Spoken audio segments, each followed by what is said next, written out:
Você viu, professora, uma matéria da Revista Oeste que fala que o ex-diretor né, do Ministério dos Direitos Humanos relatou assédio moral e ofensas proferidas pelo Silvinho Almeida. Ele gritava, xingava e batia na mesa ao ser contrariado. Olha que engraçado isso, né? A gente olha pro Silvio Almeida, pelo menos a postura dele, quando ele estava lá dando aula no Mackenzie, eu já vi aula desse cara, pior que eu já assisti aula do Silvio Almeida há uns 15 anos, em 2009, mais ou menos, 2010. E ele está agora enfrentando uma série de denúncias de assédio sexual. Ele tem aquele tom todo ponderado, aquele tom, sabe aquele tom tucanão? Ele é extrema esquerda, mas fala que nem um tucanão, assim. Ele fala, é uma voz suave, uma voz gostosa de ouvir. Ele parece um cara muito ponderado. Chama todo mundo de racista, né? Todo mundo que discorda dele é racista. Mas ele tem esse tom. Agora, no dia a dia, o sociólogo Leonardo Pinho, que é ex-diretor de promoção dos direitos da população em situação de rua, expressão totalmente soviética, né? Enfim, antigamente chamavam de mendigo, né? Agora virou população em situação de rua. Enfim. Falou que o Silvio Almeida xingava e ofendia ele constantemente e que recebeu uma ameaça anônima um dia antes da demissão do ministro, professora. Aí, de novo, entra a pauta cultural, né? A gente estava falando de gordofobia, agora vem o racismo, porque desse suco de progressismo é que surge o Silvio Almeida. Ó, de novo aí comprovando como sim as coisas têm correlação. No caso do Silvio Almeida, ele é um militante do racismo estrutural. Eu vi essa fofoca, Marco. Inclusive, ontem de tarde eu postei lá no meu canal o vídeo com a fofoca completa, porque foi o Guilherme Amado que publicou no portal Metrópolis diversas matérias. Em uma dessas matérias tem a entrevista completa que ele fez com esse funcionário aí, que eu me esqueci o nome, mas que era subordinado ao Silvio Almeida. E assim, até vale a pena depois vocês irem lá no meu canal assistir ao vídeo, eu conto todos os detalhes. Ele não dava só soco na mesa, ele deu soco na mesa, ele pediu para esse funcionário gravar as reuniões do Conselho Nacional de Direitos Humanos em que participa ali várias pessoas, porque ele trabalhava no Ministério dos Direitos Humanos, nessa diretoria do negócio de mendigo, pessoa, situação de rua, sei lá qual é o nome soviético, é muito comprido, eu me esqueço, mas ele também presidia o Conselho Nacional de Direitos Humanos.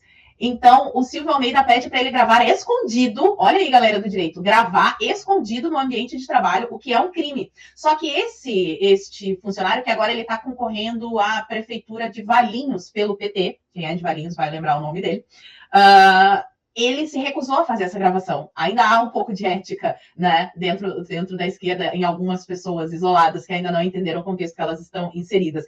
E ele se recusa. E depois disso, o STF vai pedir para que o governo apresente um plano para essas pessoas que moram na rua. E o Silvio Almeida fica brabinho com ele, com esse diretor, e tira a diretoria que é responsável por isso, tira desse projeto. Então, olha a que ponto nós chegamos. A gente gasta um dinheirão para ter a tal da diretoria das pessoas em situação de rua. Aí, quando é pedido um projeto pelo STF, o que já é um absurdo, o STF está pedindo um projeto para o governo para esse tipo de coisa, essa diretoria que a gente paga caríssimo é tirada do projeto por questões pessoais, por birrinha. E, em alguns momentos, o Silvio Almeida também fala assim...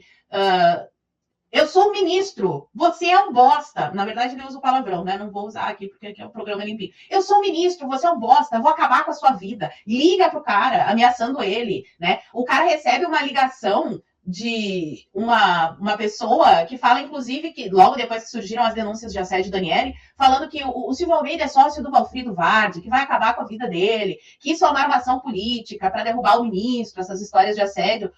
E o cara dá essa entrevista para o Metrópolis porque ele está com medo do que pode acontecer. Agora, me disse isso, não é uma organização criminosa? Olha o tipo de coisa que eles fazem até com os próprios funcionários. Ali, militante do PT, está concorrendo a um cargo na prefeitura pelo PT. As pessoas de dentro também sofrem com esses regimes tiranos. Algumas entram na ilusão, né, de que é socialismo, é cuidar dos pobres, acabam sendo enganadas, mas quando elas se veem dentro da máquina, acontece esse tipo de coisa. Então, nós temos aí denúncias, tanto de assédio furunfante, não pode usar a palavra que eu estou usando, assédio furunfante, todo mundo entendeu, mas também de assédio moral. São homens e mulheres diversos que estão se queixando desse ministro, porque, aliás, esse é o perfil do ditador. Se vocês resgatarem, por exemplo, alguns vídeos do Stalin, vocês vão ver que ele também tinha uma fala mansa, né? Mas ninguém consegue manter o personagem 24 horas por dia. E quem está perto ali acaba sofrendo esses horrores que um dia vazam. Porque eu sempre falo, na esquerda não há amizades, há comparsas. E uma hora eles começam a se pegar. Foi assim que o PT caiu através do mensalão e a história sempre vai se repetir, Marco. Sempre. Queria dar bom dia para o nosso queridíssimo Alan dos Santos. Bom dia, meu amigo. Como é que você está? Tudo bem por aí? Bom dia, tudo bom, Adriles? Bom dia, Marco, querida Paula. Eu tô sem mouse aqui, então por isso que eu não consegui avisar a tempo. Eu descobri que estava sem bateria, né? Graças ao Max. Tranquilo. O Max está usando o computador aqui do estúdio. Tranquilo. Você viu que a gente está com um estúdiozinho novo ali, né? É um Eu temporário. vi. Tô animado com isso, pô. Demais. Muito bom. É um estúdio temporário, vai ficar até o dia 20 ali. A gente vai ficar só até o dia 20 ali. Mas já ganhamos uma câmera, né, de doação. Eu tenho essa daqui, então já ganhamos mais uma. E o próprio cara, dono do estúdio, já doou uma terceira. Falta só uma quarta câmera e as lentes, e o equipamento de áudio. Mas vamos embora, a gente não vai parar não, Terça Livre. Vamos embora. A gente ainda também vai falar muito sobre isso, sobre a importância de apoiar esses meios de comunicação que estão lutando aí nessa trincheira pela liberdade. E Adriles Jorge. Bom dia, Adrilinho. Como é que você tá? Bom dia. Bom dia, Alan, Marco Antônio. Bom dia, Paulinha. Putz, Adriles, você chegou atrasado, perdeu a pauta cultural, irmão. Mas era no final, você falava no começo, velho. Mas agora eu descobri. Ele tá estratégico. Olha como eu sou maquiavélico, Alan. Eu descobri que eu vou jogar a pauta cultural no começo para o Adriles chegar antes, para ele acordar mais cedo. Mas eu tava no trânsito, pô. Ainda mais pauta de gordofobia, que você ia ter uma voz dissonante, perdeu. Mas não tem problema, a gente... 10h28 é cedo demais, né, Padre? Eu cheguei 10h15, só no comentário da Paulinha. Eu vou jogar para o Alan essa questão do comportamento da esquerda, que eu percebo muito isso, Alan, durante muito tempo. O social-democrata, ele teve esse... E eu vou fazer agora um paralelo, né? Eu vou explodir essa questão do Silvio Almeida, porque a questão dele tem que ser investigada e tal, mas, assim, os relatos de um comportamento completamente... um comportamento de braveza, um cara carregado, um cara difícil de lidar, é muito comum você ouvir isso de militantes radicais, né? Os militantes mais radicais, eles têm esse perfil, e eles têm esse duplo padrão, essa dupla personalidade, onde eles passam uma imagem, e eles tentam criar uma imagem, e eles só conseguem criar uma imagem de pessoa ponderada, pessoa assim, porque a imprensa está trabalhando para ajudar na criação dessa imagem, porque no fundo, basta você abrir o livro dele sobre racismo estrutural, que você vê o nível do cara. É um cara revolucionário, e todo revolucionário, por definição, ele vai ser um cara violento, vai ser um cara que não aceita interjeição, que não aceita a contestação, Alan. Olha, de todo esse problema aí, eu tenho dois comentários a fazer. Um bem sarcástico e um bem sério. Qual que você quer ouvir primeiro? O sarcástico, óbvio. O sarcástico é que pena, né, que o Silvio Almeida não deu em cima da Marcela Temer. Marcela Temer. Marcela Temer, porque o problema da República estava resolvido. Esse é um lamento que eu faço. O segundo é que levar esse debate para questões sexuais, eu acho uma perda de tempo. Nós já tivemos reis, príncipes, grandes estadistas, que a vida sexual dos caras não era nada digna, né? Vamos dizer assim. O problema todo é essa coisa da esquerda, querer fazer da carteirada e querer criar uma cisânia em assuntos que não existem, como, por exemplo, essa coisa de racismo estrutural, essas invenções que existem, são conceitos que não podem ser apontados na realidade, né? Ou seja, a referência da palavra utilizada não corresponde com o que está sendo dito, então você precisa fazer todo um exercício subjetivo para tentar entender o que o cara está dizendo. E é um problema mais de linguagem. Eu sei que às vezes é chato ficar ouvindo isso, que parece que quem está me acompanhando aqui no fio deve pensar assim, pô, mas o Alan resume tudo a um problema de linguagem. É porque o pessoal não lembra, né? Mas em Gênesis, tudo começou por causa da linguagem, né? Então, o conhecimento e a linguagem. Nós temos que desmascarar, não tanto também, né? Mas não tanto a falácia que eles utilizam, mas mostrar que eles não têm autoridade para entrar em nenhum debate. O comunista, o socialista, ele não tem habilidade, capacidade para estar em nenhum debate. Nenhum. O idiota útil, talvez, o iludido, talvez, é por isso que a gente acaba comentando e desmascarando o que eles fazem, mas o comunista em si, como o Silvio Almeida e tantos outros, eles não têm honestidade para estar em um debate, porque a natureza de um debate é que as duas pessoas têm alguma coisa em comum. Alguma coisa, nem que seja fidelidade à razão, nem que seja o amor ao país, quando o assunto é relacionado ao país. Não há diálogo entre duas pessoas que não há um princípio que as une. É impossível. Você tem que ter ali um fio condutor onde todo o debate vai voltar aos princípios. Ou seja, não, peraí, a gente tem que se basear nisso aqui. Então vamos lá, você pensa dessa maneira, eu penso daquela, mas qual dos dois está fundamentado nesse princípio válido que nós estabelecemos desde o início? Isso é o princípio de qualquer debate, não existe dialética sem isso, né? E os esquerdistas, eles não têm um princípio estabelecido para debater qualquer assunto. O que os esquerdistas fazem o tempo todo? Eles simplesmente bagunçam o status quo. Eles querem derrubar tudo que há, essa é a frase de Karl Marx, nós queremos destruir tudo que há, porque ele acredita que toda a estrutura que nós temos, a estrutura de conhecimento, a estrutura moral, a estrutura religiosa, civilizacional, tudo o que nós temos, veio do tal do patriarcado, que é para poder criar a propriedade privada e assim manter uma elite no poder, enquanto os oprimidos não podem fazer nenhum tipo de revolta ou revolução. Resumindo num tweet, isso é o marxismo. E eles não estão dispostos a querer debater se o Silvio Almeida ele assediou ou ele deu em cima, porque foram eles que criaram esse negócio de que o homem não pode fazer fio-fio, o homem não pode dar um alô para a mulher. Eles criaram essa situação toda. Aí vamos estabelecer que isso é exatamente o que ele fez.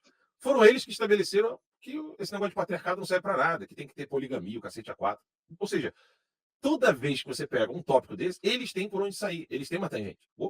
Eles vão se desviando e vão saindo de todos os tópicos. O que precisa ser colocado de maneira clara é que essa gente não está preocupada com nenhuma pauta. Eles não estão preocupados com nada. Eles só querem destruir a sua e a minha vida. Ponto final.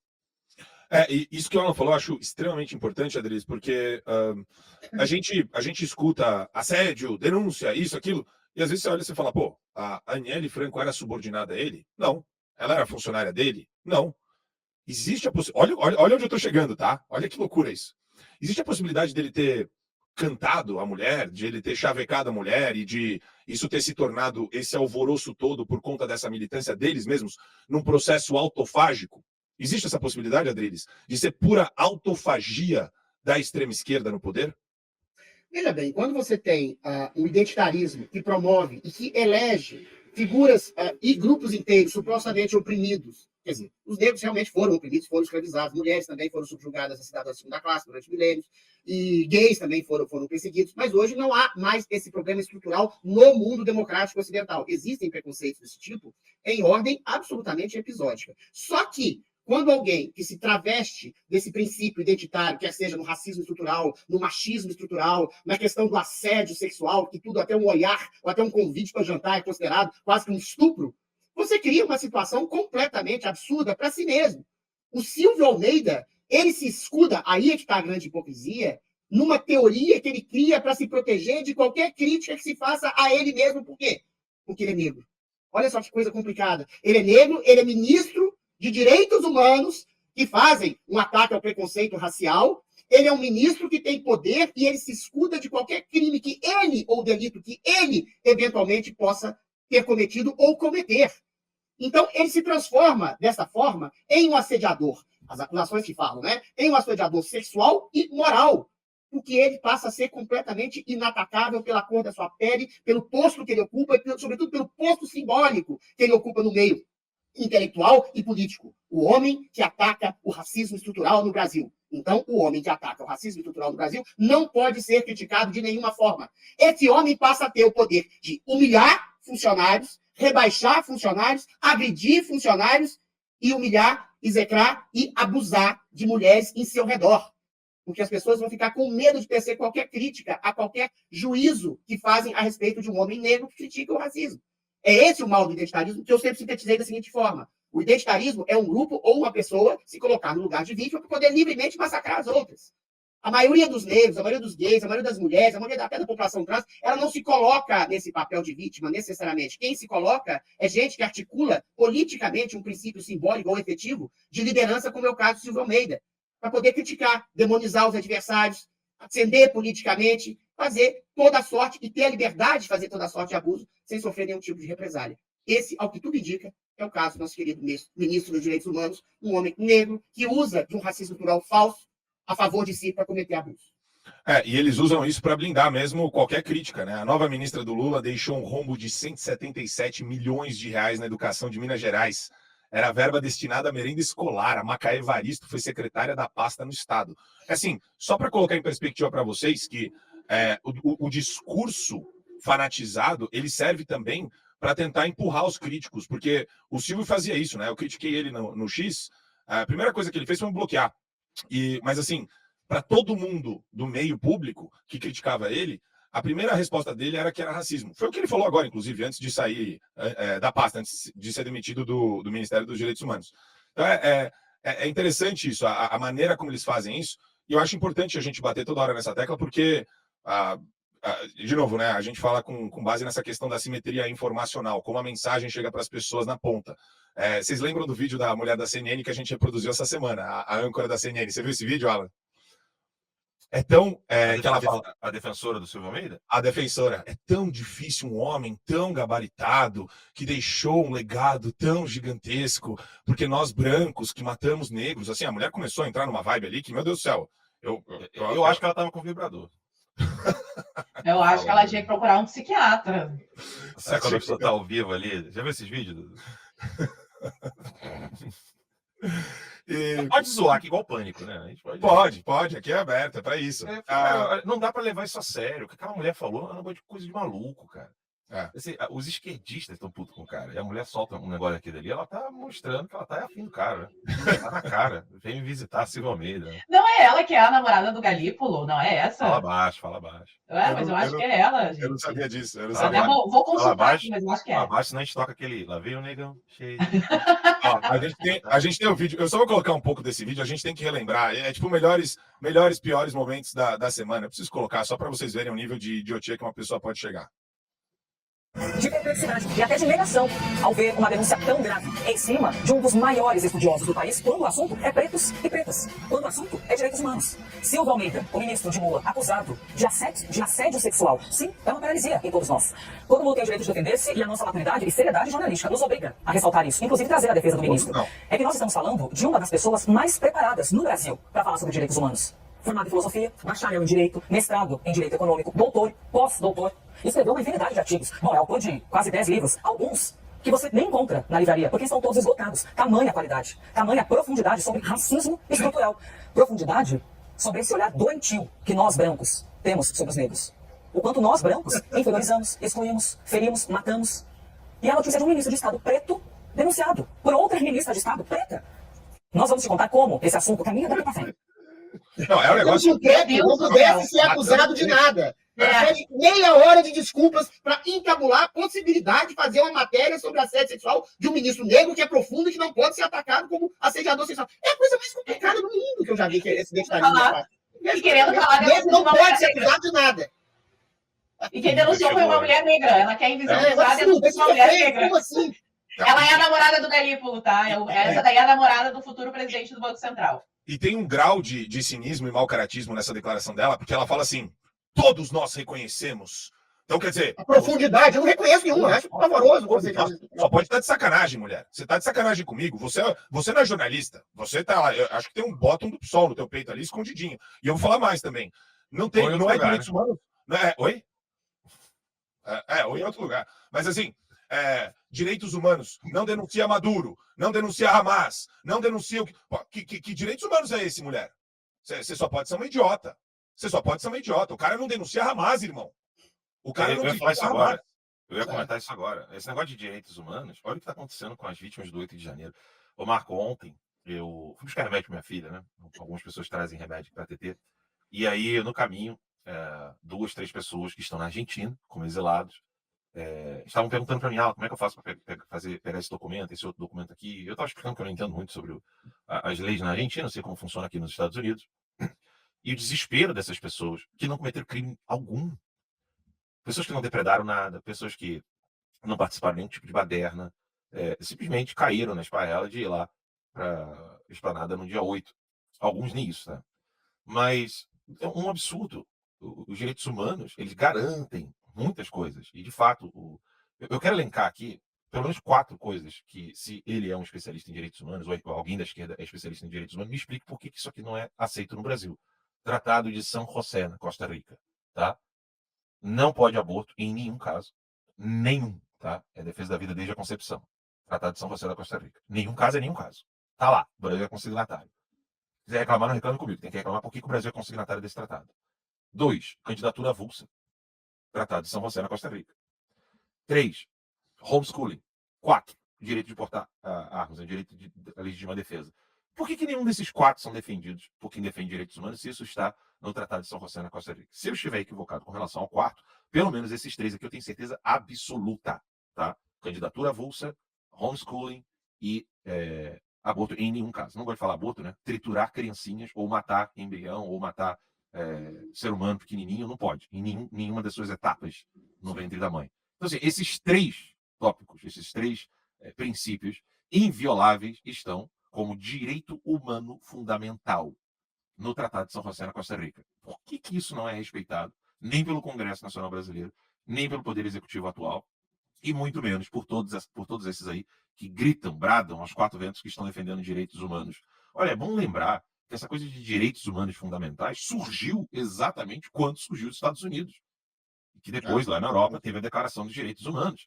Gente, surgiu com o que foi feito aqui. E eu sinto muito ser repetitivo, a Constituição Americana ela é uma repetição da Magna Carta. E eu acho que é bom para o público do Fio Diário começar a pesquisar o que foi a Magna Carta. Se escreve M-A-G-N-A, tá, gente? Magna mesmo, como se fala. Carta é do jeito que se fala mesmo, é em latim. Mas a Magna Carta, que foi feita em 1215, lá na Inglaterra, quando o rei João Sem Terra estava querendo nomear um novo arcebispo, não lembro se era para Canterbury ou para uma outra arquidiocese lá, e queria interferir na liberdade da igreja. Então, a Magna Carta era um grito de liberdade religiosa, liberdade da igreja, e era uma repetição do próprio Henrique I, né, o Henrique da Normandia. Ele só a Constituição Americana ela só expandiu um pouco mais os direitos que foi dado aos nobres e à igreja na Magna Carta. A Constituição Americana expandiu isso para todos, não mais com privilégios para alguns.